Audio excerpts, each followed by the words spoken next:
চলো তোমাদের সাথে তাহলে আজকের গল্পটা সেরেই ফেলি। এটা সোমবারের ব্লগ। সোমবার সকালবেলা কি সুন্দর সুন্দর ফুল ফুটেছে দেখো আমার বাগানে। সকালে এসে আগে আমার প্রথম কাজ হচ্ছে দরজা খুলেই আমার গাছপালাগুলোকে দেখা তারা ভালো আছে নাকি। দেখলাম হ্যাঁ, সবাই ভালো আছে। বৃষ্টির জল পাচ্ছে তো, কিন্তু বৃষ্টি যতই হোক গরম তো আর কমছে না, বলো কি গরম, পারা যাচ্ছে না আর এই গরমে। কিন্তু আমাদের থেমে থাকলে হবে না, সকালবেলা তাই একটু অ্যাফ্রেশ গরম জল বানিয়ে অ্যাফ্রেশ খেয়ে তারপর আমার দিনটা শুরু। আজকে আমার প্রচুর কাজ জানো। এখন চিনিকে নিয়ে এসেছি পার্লারের চুলটা ট্রিম করাতে, অনেকটা বড় চুল হয়ে গেছিলো। আর এই গরমে না ওর খুব কষ্ট হচ্ছে, তাই নিচটা একটু ট্রিম করালাম আর সামনেটা একটু ছোট্ট করে কাটালাম।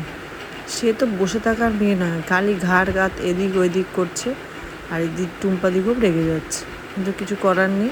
আমি বললাম চুপ করে বস, হেয়ার কাটটা কর। এরপর আছে মেলা কাজ। শিবুদা এসছে, আমার মালি, তার সাথে এখন পুরো গাছকে ট্রিমিং করা, গাছকে খাওয়া বসাবে, নতুন করে অনেক নতুন গাছ কিনেছি সেগুলো বসাবে, পুরো গ্যারেজটা পরিষ্কার করে টবগুলোকে অর্গানাইজ করে রাখতে হবে। আজকে অনেক কাজ। আজকে মনে হয় না 3-4টের আগে ভাতের থালা নিয়ে বসতে পারবো। আর প্রচুর গরম, তাই ক্ষণে ক্ষণে ঘরে যাচ্ছি, একটু করে জল খাচ্ছি, চলে আসছি। শিবুদাকেও তাই বললাম যে শিবুদা এত গরম, কিছু করার নেই, জল খেয়ে আস্তে আস্তে কাজ করতে হবে।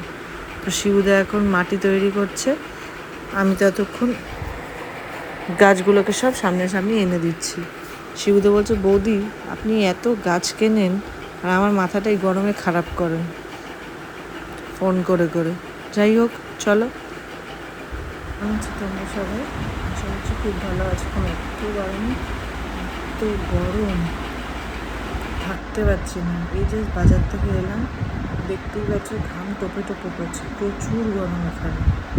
আশা করছি তোমাদেরও এই অবস্থা। খুব পরিমাণে জল খাও, ভালো থাকো, গ্লুকন-ডি খাও, নাহলে কিন্তু এই গরমের সাথে পেরে উঠবে না লড়াই করে। চলো ভিডিওটি তাহলে এখানেই শেষ করছি। সবাই ভালো থেকো, সুস্থ থেকো, সাবধানে থেকো। দেখা হবে পরের একটা ব্লগে।